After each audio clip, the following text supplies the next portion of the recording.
I just, oh, thank you for doing that, Xana. We will start in about 5 minutes. We're going to give a few more people to sign on. So hang tight and we will start shortly. Thank you.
All right, I think it's time to get started. My name is Kristen Clinch. I'm the partner liaison for Seattle Study Club, and I have the distinct honor of introducing our presenter tonight. Xana Winans is the Golden Proportions marketing owner, president, and residential visionary, and leading strategist. She brings decades of real-world experience to dental marketing, ensuring that the marketing solutions she and her team develop are both creative and easy for dental offices to execute. Golden Proportions Marketing provides a turnkey, full-service marketing solutions for private practices, group practices, and small to mid-sized DSOs. So with that, I'm going to turn it over to Xana, and thank you so much for joining us. Thanks, Kristen. I appreciate the introduction. Good to see everybody tonight. So I am going to share my screen and walk you guys through what I call 6 steps to success when it comes to your marketing. So let me get all of my fun things out of the way so I can make sure to see everybody. Any questions that you have, type them in. We'll make sure to get to them at the end. I love questions. I'm passionate about marketing, and you're going to find out why here in a quick second. So just to give you guys a little bit of background about who I am and why I'm even authorized to talk about dental marketing at all. I happen to be married to this guy over here on the left, Dr. Larry Winans. I have lived the dental marketing journey in a way that very few people get to. Met my husband when he was in dental school, helped him get into an associateship, helped him launch a scratch practice, grow it into a complete fee-for-service practice in a small rural area that attracted patients from hours around. And actually, through this very summer, he officially sold his practice, retired from dentistry, and moved on to a new career. So I've seen the whole life cycle of dentistry. And that's one of the things that a lot of people really love about our team. This is my team. There's 24 of us. That we are a completely full service dental marketing agency. That, we live and breathe dentistry. This is all we do. So we've got everybody from the strategists to the people who develop digital marketing, the creatives, writers. So there is a full team who is very well versed in marketing and in dentistry, because they actually are required to do a lot of on-site visits into the practice to really understand what the patient experience is like. So let's talk a little bit about why you guys are attending this, because when it comes to marketing, this is what I often find with a lot of practices, that they're on basically a roller coaster. The new patient journey is very inconsistent, that there might be a high number of new patients one month and just completely flat the next, and there's no consistency to it. And that can make a practice absolutely crazy. It's difficult to budget for things. It's difficult to know how to staff properly. So the question that I get a lot from doctors is, how the heck did I get here? Well, there's a couple of reasons, and you guys might feel like some of these sound a little familiar. Often, I know what it's like to be a small business owner, and I have a pretty big team to help me out. Private practices do not have that luxury, and that means that doctors, you guys have got way too many balls in the air, and that means something is bound to fall, and marketing can be one of those things that's easy to put in the back burner when things are going really well, as opposed to always making it a priority to get that consistency. So when you're juggling too much, definitely an issue. I also often see with dental practices, they didn't give enough time for a marketing strategy to develop. So they'll leap off of one and they'll leap onto the next great idea that they see. And that can definitely create some roller coaster results. And kind of hand in hand with that is not just changing, maybe agencies that you're working with, but constantly changing tactics, getting excited about, what we call the shiny objects. There's a lot of shiny objects out there in marketing. As a matter of fact, there's some people that I think are really responsible for promoting shiny objects. And when you've got this many things going on in your practice and you're trying to juggle patient care and training your team and being a good leader for them and running the financials, it's easy to get sucked into the idea of, I have a friend that I saw at a conference or a study club meeting, and they said this one thing worked really well for them. So it makes you want to just leap right over to that one thing, because you don't have time to do all of it and do it well. And the problem with these shiny objects is just one thing does not work consistently well for everybody. If it did, then the vast majority of marketing wouldn't be necessary. We'd all be doing the same direct mail campaign, or we'd all have the same website, but that's not how marketing works. I also blame this guy. I blame Mark Zuckerberg for a lot of these shiny objects, because they come from what I call the dental marketing gurus. And they have a lot of dental marketing forums that they'll get you involved in. And it's really easy to be hyped and sold on what they're excited about. And it can be a funnel, or it could be specifically a direct mail campaign, or how somebody does a unique way of doing social media advertising. So when you have dentists, which are, a very diverse group, and you find this community on Facebook of people who have the same challenges, it's easy to just follow one guru. And sometimes, unfortunately, that means you can follow them right off the cliff. So the end result of all of this is that practices end up production, new patients, you get these big swings in high months and low months. It means the schedule isn't predictable. You can end up with a lot of openings. And that means ultimately your collections are volatile, which impacts your take-home pay and how well you can compensate your team. You can also waste a lot of time and money in marketing. Doctors often end up feeling really burned, like marketing didn't work for me. And it's not that marketing didn't work, it's that it wasn't done the right way with intention. Obviously, that means you're just continually chasing the shiny object, and all of this ultimately results in a lot of stagnancy, just your financial growth, your new patient growth, and you kind of feel like you're wasting a lot of time and effort. So instead of the roller coaster, I like to put people on, it's a little more boring, but this wonderful long escalator of growth, that it is the slow, consistent growth that builds over time. Maybe not even slow, but it's just steady and it's comfortable. And it means that you can do your best work on your patients and know that you're continually getting a stream of new patients. So let's talk about how to do that. There are 6 steps that are critical for any practice to make sure that they are going to see complete and utter success. The first one is goal setting and baseline metrics. The second one we're going to cover is budgeting. I always get questions on that. Then we're going to talk about the strategies and tactics, which are really easy to just get excited about a particular strategy. But if you don't have these baseline things, these foundational elements, they're going to cost you in the long run. We're going to talk about timelines for development, what your implementation needs to look like, and how you need to measure things and make adjustments to get the maximum result for your marketing. Let's start with the goal setting and baseline metrics. This is the first thing we ask any new doctor who calls us is, what do they want to accomplish with their marketing? Usually the answer is, obviously, I want more new patients, but there can be a variety of things. But if you don't know your goals, you're not going to know where you want to go. Just saying, I want more new patients isn't enough. So as Tony Robbins says, setting goals is the first step in turning the invisible into the visible. And that's what we like to do. So often I'll ask questions like these, and these are good questions to ask yourself, to brainstorm with your team. What do you really want when you're trying to define your goals? One of the first things you can ask is, what is the most important problem that you can act on right now? What is the thing that is going to be a quick win for you and your team? But often there are what I call unfinished business marketing items that have been lurking around. A website that you started that you might have launched, but it's still missing the doctor bio, and you know that you want to flesh out your page on some technology that you're doing. So what are these unfinished business things that have been hanging around that could really actually have a good impact on your practice growth if you put all your attention and focus on them?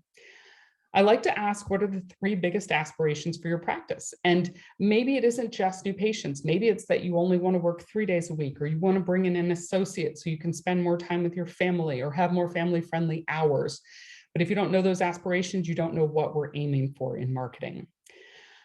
You often have marketing strategies that you're currently doing, and it's good to look at them and say, how do I want the results of that strategy to be different this time next year? And then lastly, this is always the fun question. What would you do if money was no object at all? If you just like, what is this dream marketing scenario? And it helps you think big picture of the things that you could be accomplishing. Now, when I typically ask a doctor, or any of my team does, what do you want to accomplish with your marketing? We don't typically get what we call SMART goals. You guys are usually, I'm sure, familiar with these. SMART goals means that a goal has to be specific, measurable, actionable, realistic, and time-bound. I'm big on enforcing these within my own team because otherwise stuff sort of hangs out there forever.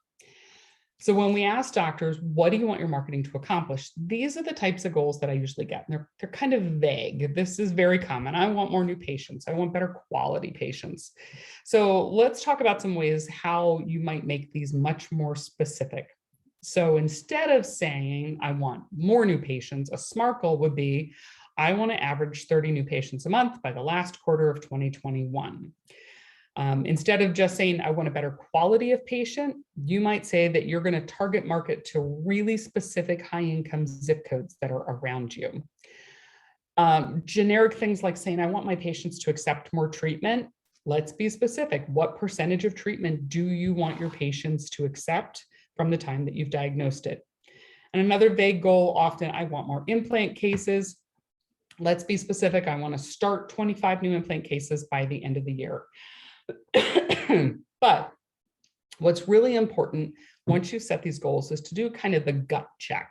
So if you're saying, I want to average 30 new patients a month by the last quarter, apologies, I have a frog in my throat. It is allergy season. The first thing that you need to do is really kind of go back and look at what you had been doing in the past. So how many new patients a month did you average in 2020? Is this adjustment, this goal of 30 new patients, realistic?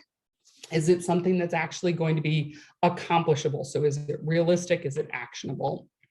Another baseline metric, if you're talking about target marketing to some high income zip codes, go back and look at those zip codes in your practice management software and say, how many new patients did I actually get from those zip codes last year, to see if it is realistic. I've had practices who've said, here's a zip code that I want to target, and we'll find out that it's 25, 30 minutes away in an urban area with crazy traffic. Well, you might want to get them from there, but it's going to be highly unrealistic based on the area that you're in. Another thing, if you're saying you want to close 50% of treatment diagnosed, well, you got to know what is your current conversion treatment rate. I'm a big fan of KPIs, key performance indicators, because the numbers don't lie. Numbers tell us absolutely everything. So if you do have data that you can go back and look at and compare to your goals, it's going to give you a much better idea of, is it realistic to start 25 implant cases by the end of the year? Because you got to go back and look and say, how many did I actually start and close in the year previously? And maybe it will allow you to be more aggressive in your goals and say, okay, I was just sort of throwing spaghetti on the wall and hoping something would stick. Now I have data that is going to help me make real goals that are accomplishable. So if you do all of this and you say, okay, my goals, ultimately they feel a little unrealistic, there's a couple things you can do. The first is you could say, I don't need to accomplish this all right out of the gate. Maybe there is a gradual increase. If I want 30 new patients a month, maybe it's that in 2022, I might start at 20 the first quarter of the month or the year, and then I go to 23 and then 27, and I hit 30 by the last quarter, whatever it is. So you can make that an accelerated goal as opposed to wanting to hit it right out of the gate. Other options are things like, well, you can go all in on your marketing budget. You can just really make an investment in it, and that will help get you there faster.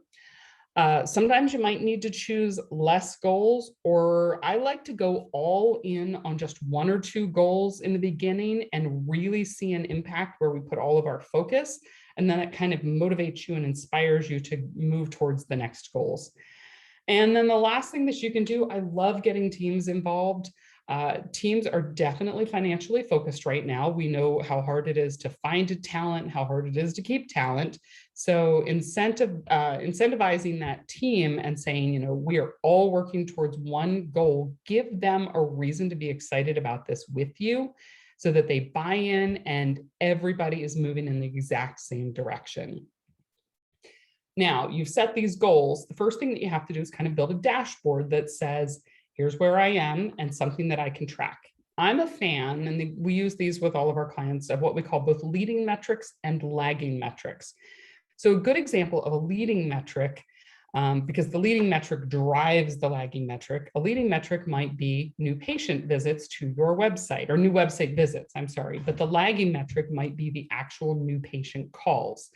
But you're not going to get new patient calls if you don't have enough new website visits. So you've got to be able to evaluate both of them together so that you're not just going, okay, I think my website visits are okay, because that is ultimately going to drive the traffic calls that you're going to get.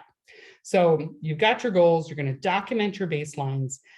This is the kind of responsibility that can be shared. I think it's great to assign this to a team member, let them track and document it and report on it, whether it is weekly or monthly in team meetings that you have.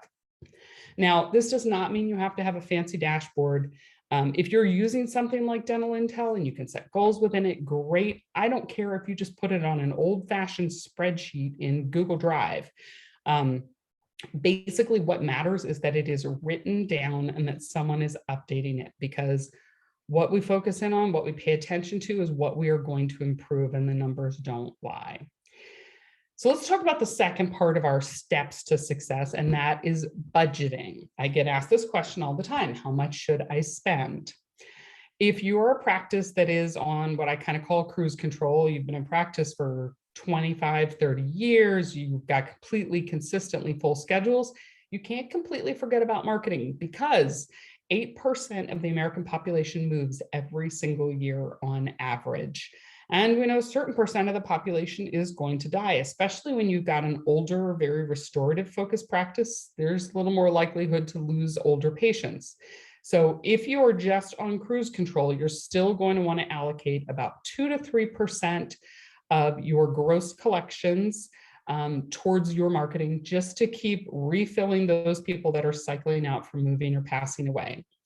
Now, if the practice is kind of in growth mode, and you don't need to be, insane growth, you just want some nice, steady, consistent growth over time, 3 to 5% of your collections is a good target. I have some practices who come to us and say, I need to have big impact and soon. Maybe there's a new competitor that's moving in. They want to get aggressive. We're talking 6 to 10% of your collections. Now, that can be kind of a shock to the system if you've never done that. So it's good to be getting ahead of this and not just waiting until there is a problem, so that you can actually kind of stay in these lower numbers. If it's a scratch practice or it's a practice you've just acquired, usually the first year is a pretty aggressive budget, and then you can ratchet back down to probably somewhere in that 3 to 5%. When it comes to the money, in marketing, there's actually 3 different places where your money needs to go. And it's easy to say, okay, I have a total budget of $3,000 a month, and I should be doing only things that get me new patients with that money. Well, there's sometimes foundational assets that have to be built as part of your marketing. You might have a website that's 6 years old and it's time for a new one because you can't rank because Google says the code is too old. That's a foundational asset. Maybe you've acquired a new practice and you need to rebrand it. Building a logo is a foundational asset. These aren't things that are going to necessarily turn into new patients, but you kind of have to have them in order to do the lead generation strategies. Now, the second place where your money goes when it comes to dental marketing are what I call media and subscriptions. So media are things like spending dollars on Google ads or Facebook advertising. It might be a subscription to something like Weave or Revenue Well, anything that allows you to have patient communication, a review subscription, all of those count in your marketing budget. And then ultimately, you do have to budget for the marketing management. So the management can be the agency that is creating your Google ads and is managing them and watching them and improving them, that is doing your search engine optimization, that is giving you strategic advice to make sure that you are maximizing your investment. So there's a couple of different places where the dollars will go. The one in the middle is where you're typically going to see the most new patients come from, but you do have to have the other two to really get the most out of the one in the middle, the media and subscriptions. Now, there's some things that you can do from a budget perspective. I'm a big believer in DIY. There's many things that you and your team can do to get more out of your marketing budget that can absolutely be supported by your team. A couple of examples. Chat is huge on websites because the average chat response time is 2 minutes, as opposed to the average response time to an email form that gets submitted is 17 hours. You will have completely lost that new patient opportunity. So I strongly encourage everybody to put chat on their website. There's a free application. We love this one. It's called Talk, T-A-W-K. So Talk To, and completely free. Your website company can add it to your website. And what's nice is that your team basically has it open as a tab on their browser, and it's sort of in the background. And when you have a patient who comes onto the website and clicks on the message and starts to type a message, it will give you a little doorbell sound to alert them to the fact that there is a chat there. So it doesn't require much monitoring at all. It's just hovering in the background, but then your team can quickly turn their attention and immediately respond to that person who has a question and convert them to come in for an appointment. So easy, simple DIY thing your team can do. Another DIY that I love for teams to participate in is your social media. Your organic social media is part of your brand. Patients aren't necessarily, going to your social media account and saying, yes, I need to come to this practice, but they're checking you out. They want to see what kind of person you are. I will tell you, when it comes to your website in particular, we have the hundreds and hundreds of sites that we've done, that we host, that we evaluate. And aside from your homepage, the most popular page on your website is the doctor bio. So that means your patients care far more about you than what you do. And they're checking out your social media to see who you are and what you're like and what they're going to be, the experience is going to be in the office. So having a team member who is in charge of your social media can help give them a preview to that experience. And I love content calendars. We actually have this as a free download just for inspiration. And it's not that you are pre-planning everything that you're going to say for a month. It's more about, here is a topic we can talk about on a given day so that it's relatively in real time, it's fresh content, but then people aren't struggling with what the heck are we going to talk about today. So content calendars, great way to get your team involved, especially if you have a really outgoing, inspirational kind of team member. Your website is a great DIY tool. Almost all of the websites now are built with what's called a CMS, a content management system. And that means that you and your team, instead of paying a website company to do this, you can add in team updates, new technology that you have invested in, new patient offers if you have something that changes out. You can blog on your own, which we actually have some blogs about how to blog on your website. Updating your smile gallery, videos, there's all sorts of things that can be done. These are all great ways to save a little bit of money when it comes to your marketing so that you can invest more in the things that are going to have the bigger impact when you're paying another company to help you. And I'm a big, big believer in use what you pay for. We have so many doctors that have gotten so excited about some of the software that's out there, whether it's Weave or Swell or Dental Intel or Bird Eye or whatever it is. They use it often for just one single application, the thing that they learned about. So for example, they might have Weave, and the only thing they end up using it for is when a new patient call comes in or an existing patient call comes in, they're able to see those patient records quickly and have an intelligent conversation. There's so much more that Weave can do, whether it is review requests or emails to patients. There's a lot of marketing applications in all of this software that teams need to be taking advantage of. So when you're initially trained on any new software, we have about a 10% retention rate. And we're going to remember that big thing that made us want to buy that software in the first place. I recommend to all of my doctors and teams that they just put a recurring appointment on the calendar, that once they've been through the training, about every 2 months, call up your customer success representative and say, okay, we're doing really well with this one thing. I want you to teach me one new idea about your software, and just stair step it. Keep learning one new thing, and you are within the next year going to get so much more out of the investment that you've already made. And you're already paying for it. You might as well get everything that you can out of that software. So let's talk strategies and tactics, which is the third step on our 6 steps to success. And this is where all the fun stuff comes in. Now, strategy without tactics is the slowest route to victory, says Sun Tzu, but tactics without strategy is the noise before the defeat. On the other hand, what I like to say is that a tactic without a strategy behind it is just a shiny object. We get very excited about a particular tactic without thinking, what are we trying to accomplish? How does this fit in with our goals? So let's talk about strategies.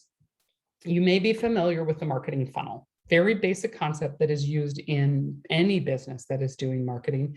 And there's different phases to it, but it generally goes in an order like this, especially within dental, that you start with your brand awareness, you move into your lead generation, you make sure to maximize your lead conversion.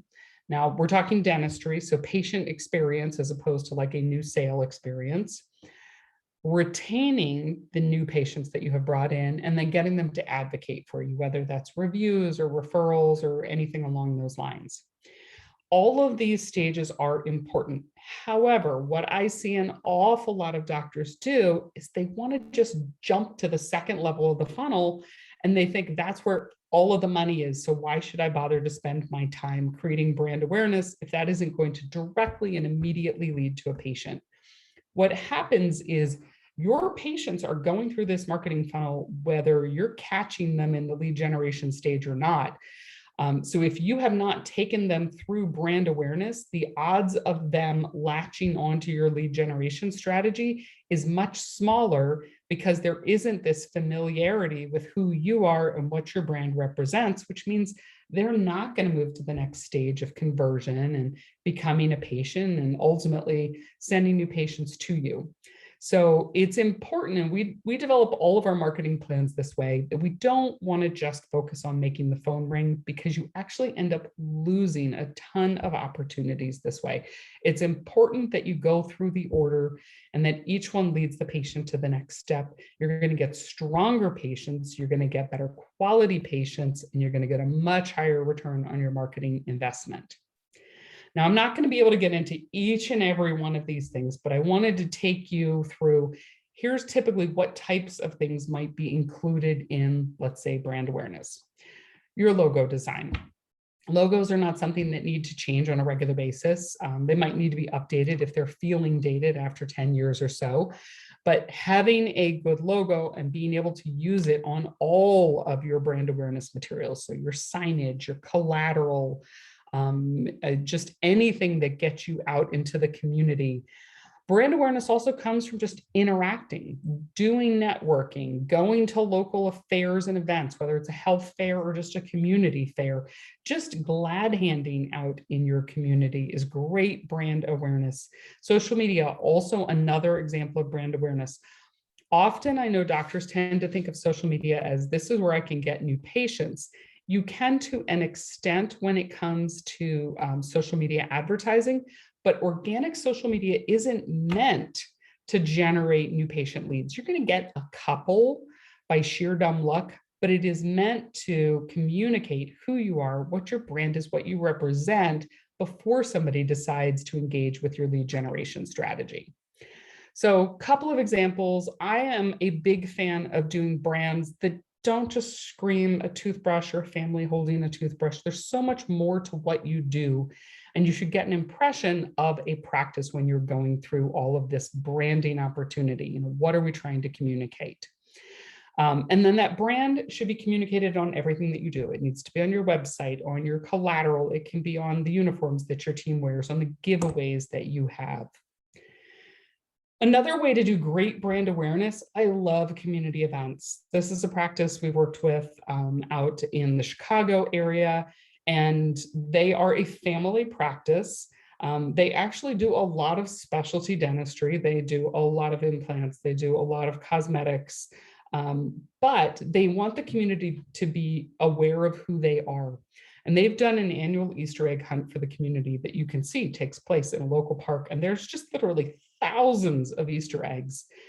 And over the years, it has become this thing that the whole community turns out for. And they, of course, have representatives from their practice there who are interacting with prospective patients. They get appointments right there on the spot because people know this is a family-friendly practice. So I'm not saying this is the route you need to take, but community events that you end up sponsoring can be a great way to get your name out there and get people to know who you are and what your values are. Now let's talk a little about lead generation. Lead generation, the thing we all wanted to roll right into. Google ads, social media ads, direct mail, advertising, old traditional advertising still has a place sometimes. Websites, and then SEO and CRO. And I'll explain what CRO is in a second. So this is where you tend to spend the vast majority of your money when it comes to your dental marketing, because these are things that require an investment. Google ads, you've got to pay Google money to appear at the top. Your direct mail, you have to print it. You have to pay the post office to mail it. Your advertising, you're going to have fees going to television and radio, and still in some communities print. You've got to build a website. So these are the big dollar items. A lot of these other things that we're talking about in the marketing funnel are really inexpensive, but they will massively complement the return that you're going to see from your lead generation investment. So when you've got a website, you've got to make sure that it is contemporary, that it reflects who you are. I'm a big fan of custom photography. I think it has a huge impact. It's actually been proven to have a huge impact on how well somebody engages with your site, how long they stay.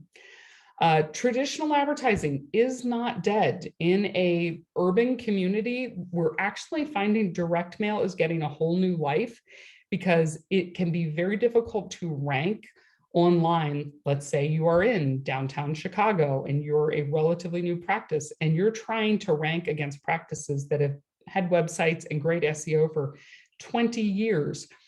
going almost sort of, I don't want to say backwards, but a little old school in using direct mail can grab somebody's attention. I don't know about you, but I go to my mailbox, there's not a lot left in there anymore. There's just a couple of things. So you can really get someone's attention quickly.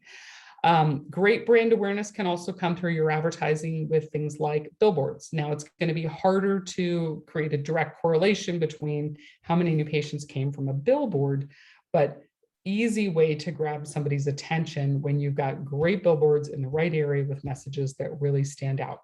I still find television to be extremely effective in the right market. So there's a lot of things that you can do with advertising as well as the digital space to grab attention these days.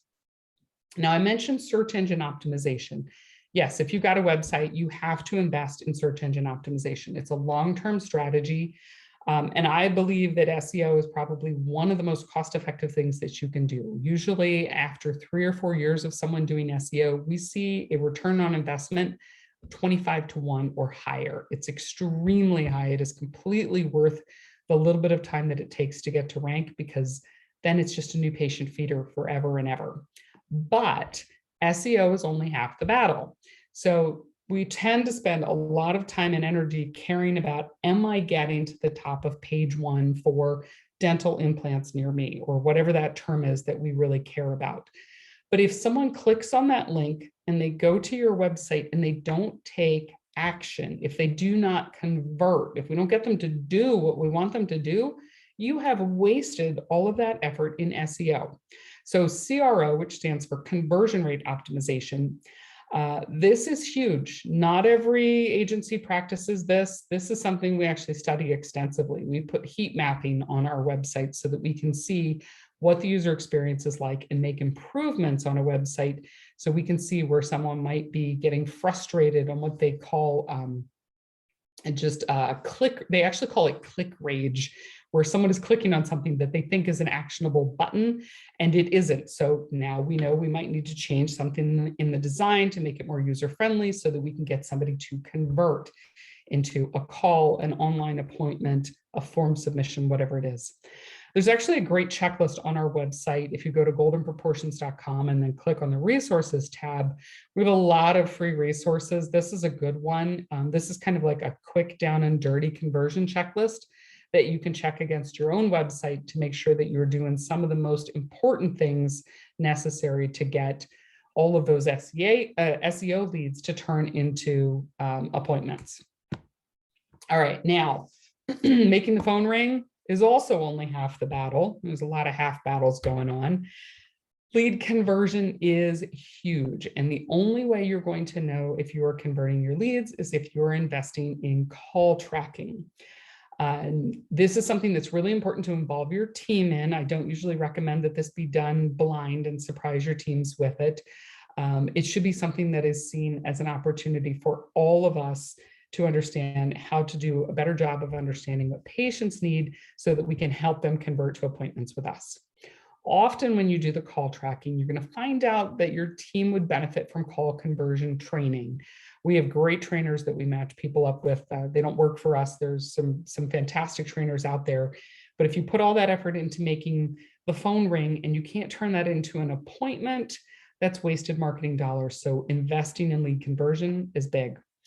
Online scheduling, one of the best things that you can do, really inexpensive, to get more of those leads to just turn into appointments, because we're not patient. We don't want to wait for someone to answer the phone. If we're making appointments late at night, we just want to do it at our own time in a schedule that's convenient for us. We talked about online chat. Two other strategies that are great for lead conversion are what we call social proof, which I'll explain, and then custom photography and videography are big for conversion. Videography gets someone to stay on your website longer. It shows them who you are in real time. They can experience what you're like. And then that custom photography gives you a lot of authenticity. So here's an example of the call tracking. We do call tracking on literally every strategy that we use for our clients, because otherwise I can't tell how many leads I generated for somebody. So I need to be able to see this. So we do free call tracking. And I wanted to give you an example because I see this far too often. Every call gets transcribed. And I highlighted the one section in particular. I blocked the name of the practice so that the innocent are protected. But when I see a transcript where the patient says, I was wondering, can I make an appointment? And they usually say that with that hesitation in their voice. It just makes my heart sink, because you, the doctor, have invested all of this time and money and energy into getting that phone to ring. And then the team is making the patient work for it.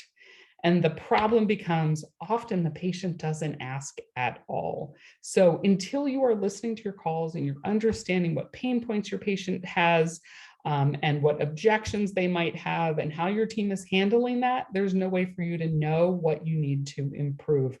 Recommend call tracking for everybody, even if you're not doing marketing, just for anybody who calls in from a referral, hugely important. Now, I mentioned the online scheduling. I am a fan of LocalMed. I don't get a dime from LocalMed. I wish I had come up with their product because it's brilliant. It is online scheduling that is super, super easy for practices to incorporate. You have incredible control over what types of appointments are handed out to patients and when they are available in your schedule. So patients are not just scheduling willy-nilly all over your schedule and blocking things up. You don't have to pre-block times. You could say, I only want to have appointments available with online scheduling for my new associates so that you can help fill up their schedule. Or I only want these times to be available for people who are seeking emergency appointments and a cosmetic consultation.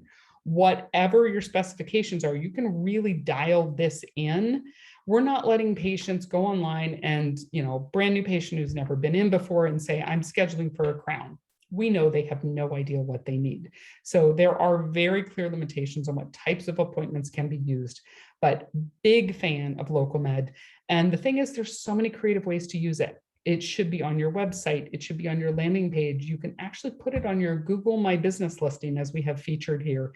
It can be on your social media pages. Anywhere that your patient interacts with you, they should be able to schedule online very easily.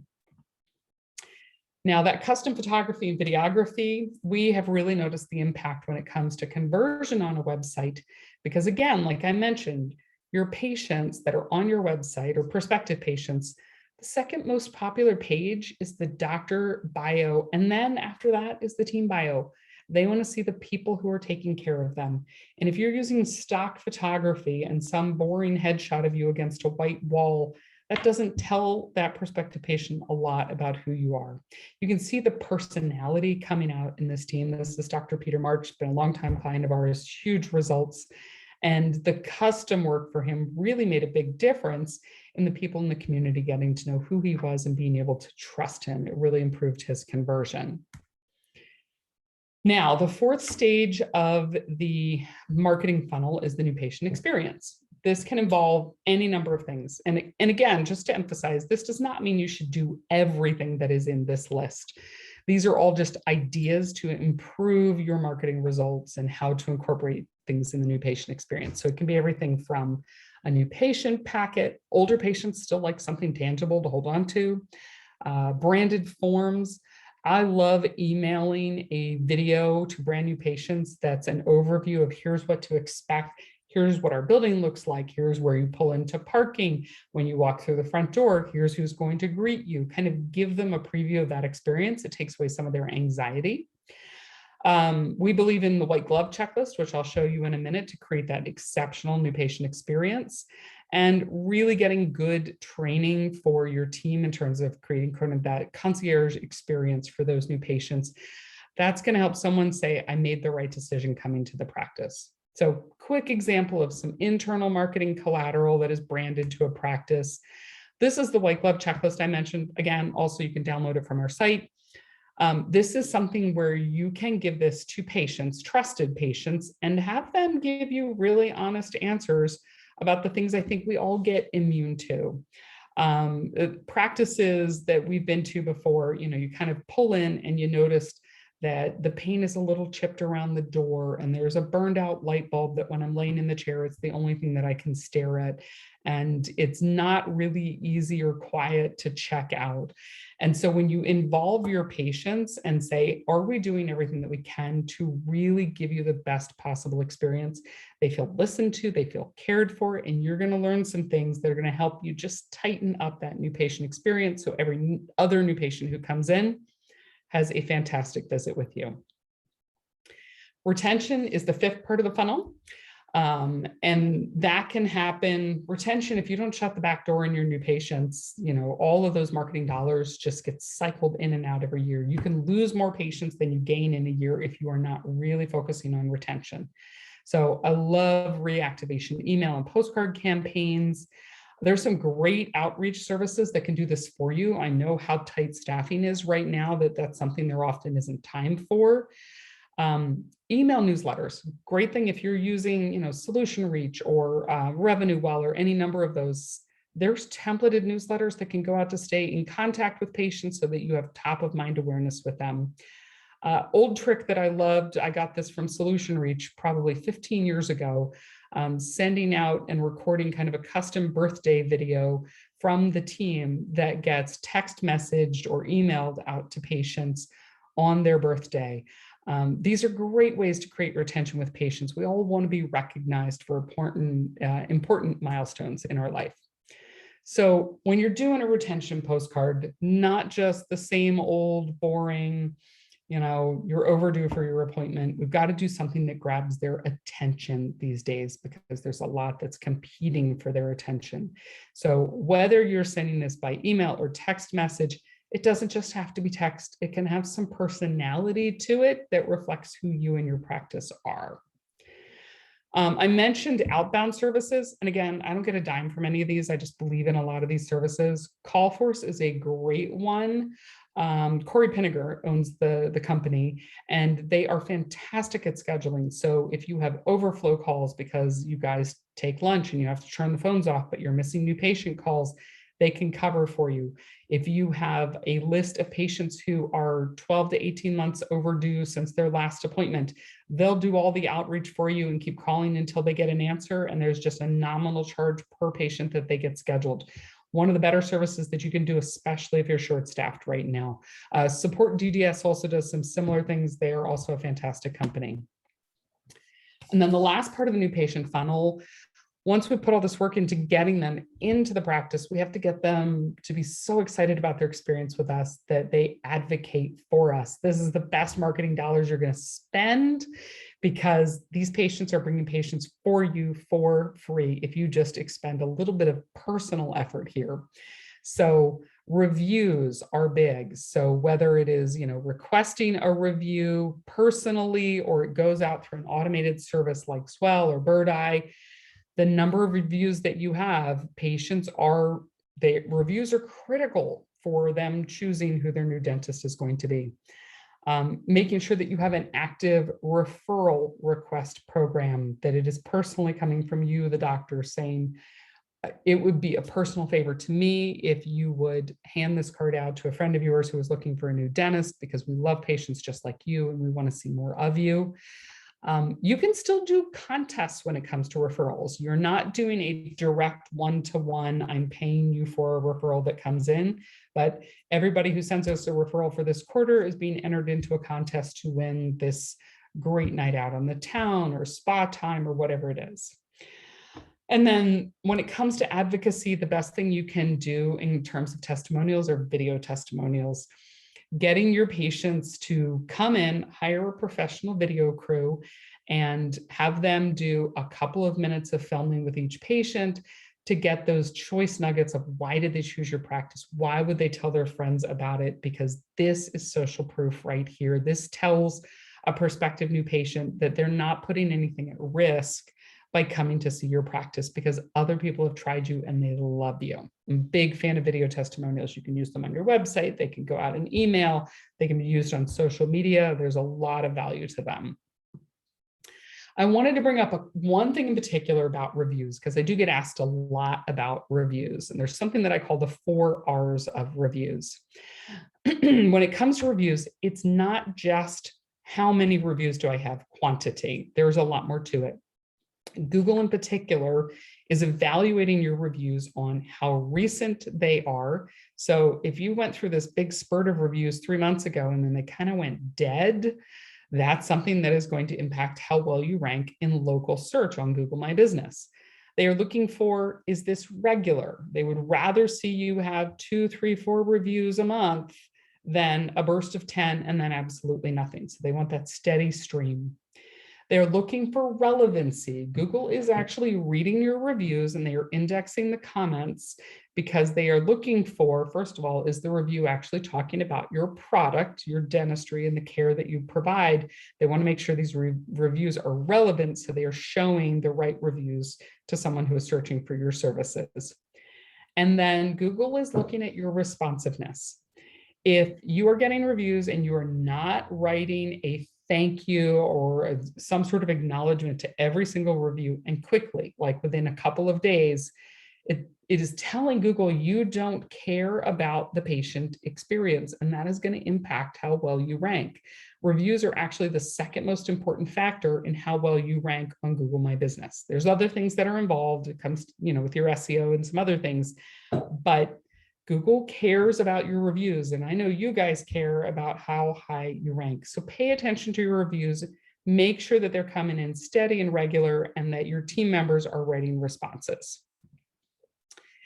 Now, I just hit you with a whole bunch of strategy ideas, and it's easy to get overwhelmed. By no means do you have to do everything. So the essence of strategy is choosing what not to do. I'd rather have you do 2 or 3 things really, really well than try and do a little bit of everything. The last little bits of this, and these go pretty quick, are the timelines and then the execution. So vision without execution is just hallucination, says Henry Ford. We have to have a timeline to make things happen. Once you've figured out what your strategies are that are supporting your goals, you kind of got to figure out the what, when, who. So the what is, what are your top 3 strategies? Again, just pick a couple things to do them well. You have to determine when do they need to launch on your marketing calendar in order to reach these goals. And then who has ownership of the budget, making a decision, the timeline for each strategy. This can't be a decision by committee. It needs to be one person who owns this and is responsible for the results. I'm a big believer in involving the team. There should be a regular marketing update that is part of your weekly or monthly team meeting that says, here are the strategies, here who is in charge of a particular strategy and what our status is. Are we going to hit our timelines? Implementation, just because you're developing these things doesn't mean they're actually running yet. Implementation often involves getting involved with some partners. There's a lot you can do on your own, but it is wise to find the right match for you. And it should not just be based on price, and it shouldn't just be based on who your best friend is using. I recommend, frankly, we give people a list of other agencies to interview because you've got to pick the right one. This is a relationship. And you have to make sure you have chemistry. Do I like the people that I'm talking to on a regular basis about my business? Making sure that they understand dentistry. There's a lot of inexpensive freelancers out there on Upwork and Fiverr, and instead you're going to spend and waste an awful lot of time trying to teach them about what you do. This is kind of what I would call a caution to those shiny object companies. When all you have is a hammer, everything looks like a nail. We've all heard that. So if you're only working with a direct mail company or only working with a company who does paid search, sometimes those tactics might not work for everybody in every market. So if that's the only tactic that they have, they can't pivot if something doesn't go right with it. It's good to work with somebody who has some options for you so that you can adjust if you need to, like when COVID hits and all of a sudden things have to shift. You also want to pick somebody who's going to fit your budget. Just because they are the biggest and the best, and they might be incredibly expensive, and you might only be able to get one thing instead of 3 things that you want to get done. So they should fit your budget, but you do get what you pay for sometimes. So there's sort of a meet in the middle, I think, that is important. And any company that you are working with should give you, just because we practice this, I believe everybody should, complete transparency when it comes to your data. They need to show you exactly what you're getting for your investment. In order to have a really successful relationship, there's a couple of things that are also important from your end as well, that you're good at delegating things that need to be done, whether to your team or your partner, your agency partner, that you can be decisive. Making decisions quickly means your marketing is going to get executed sooner, which means you're going to see results sooner. That you prioritize how important this is for you. If you need new patients and you keep putting off making decisions on things or having conversations with your marketing partner, then you're not going to get the results that you want. So this needs to be a priority for you. It usually takes some kind of upfront effort for a couple of weeks or a month or two, and then that can be a lot less of an impact for you. And then ultimately, accountability on both sides. Whoever you partner with should be completely accountable to their results, and you should be accountable to them, that you're making sure that your team is converting their leads and their opportunities. Then you're ready for launch. You've figured out what your strategies and tactics are. You've hired your agency. You've put everything together, and it is time to fire the booster rockets. Before you do that, I want you to go all the way back to those baseline metrics that we established and measure them again, because where you were then, there's a lot of time that can elapse between then and when you're ready to launch. So measure again, get a new updated baseline before you are measuring on a regular basis. By the way, make sure to tell your team when you're launching a new strategy. It is incredibly common for us to listen in on phone calls that have been recorded, and we find out that the team member has no idea what the patient is asking about a postcard that they got or something that they saw on Google or a new patient offer that's on the website. Involve your team, let them know when you've launched a new strategy, get them excited about it so that they understand what type of patients they're going to expect calls from. Now that measurement comes into play again, because as I mentioned in the beginning, what gets measured gets improved. This is why we're such big fans of call tracking. We have literally recorded millions, multiple millions of phone calls over the years.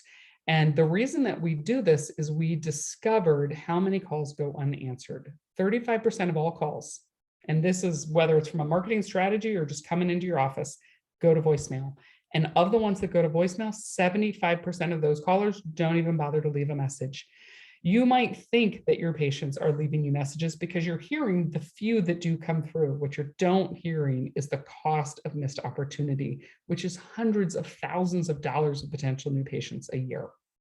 So record those calls, listen to those calls with your team, have them grade themselves, identify what kind of objections you're hearing from patients, and do everything that you can. Work with a call coach, teach your team how to start with yes, because our common response is to just quickly say no to somebody.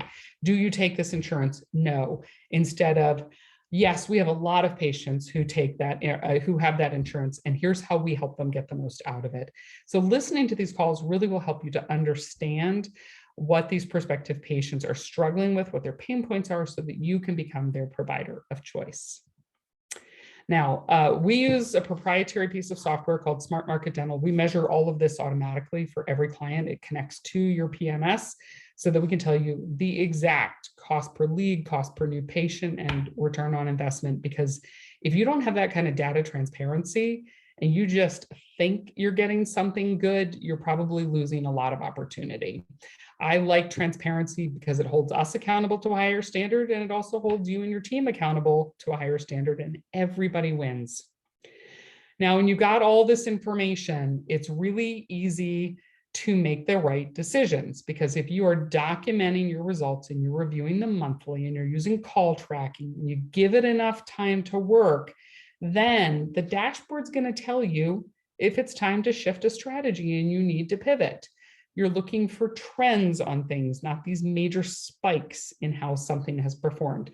Just because, for example, with Google Ads, Google wants you to be excited about doing Google Ads with them. They will give you a big jump in response in the very first couple of weeks, and then it's going to level back off. So you need to make sure that you're not just reacting to, gee, something happened to my ads, they don't work anymore.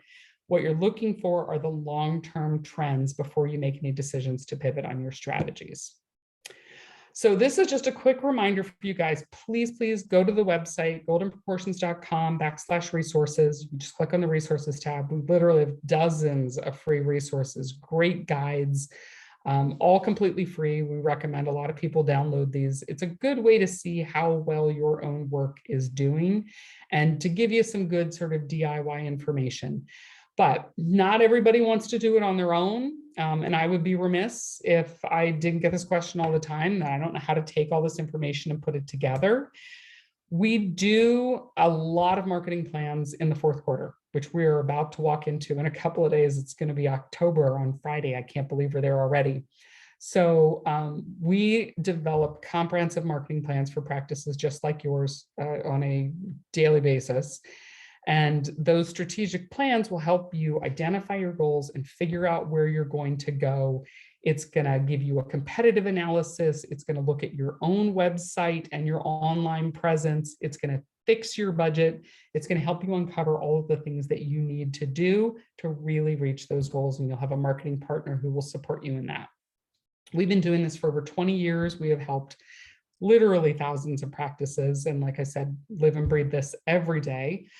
Would love to assist you with that. I am going to leave it here. Here's my contact information. Please reach out. But you guys have spent a lot of time with me tonight. I know I covered a lot in an hour. So I wanted to pause for a second. And Kristen, do we have any questions from anybody along the way? We don't have any questions right now, but certainly we can open it up and answer anything that comes to us. Let's see here.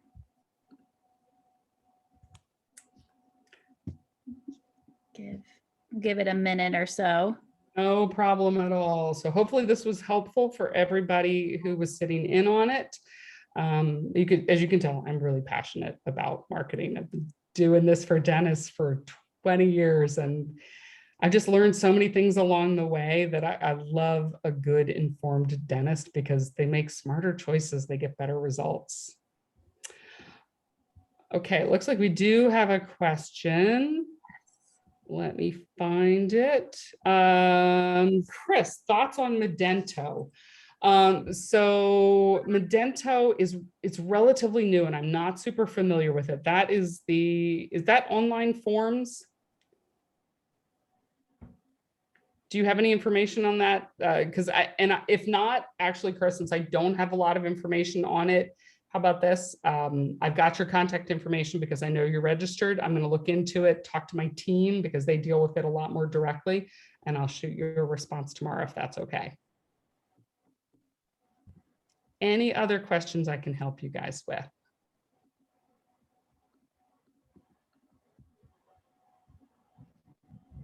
All right. Well, we do have this recorded.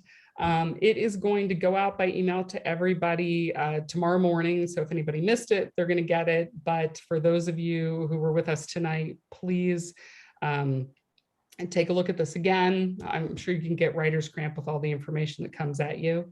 And then feel free to reach out to us. Let us know if you have any questions. We would love to assist you.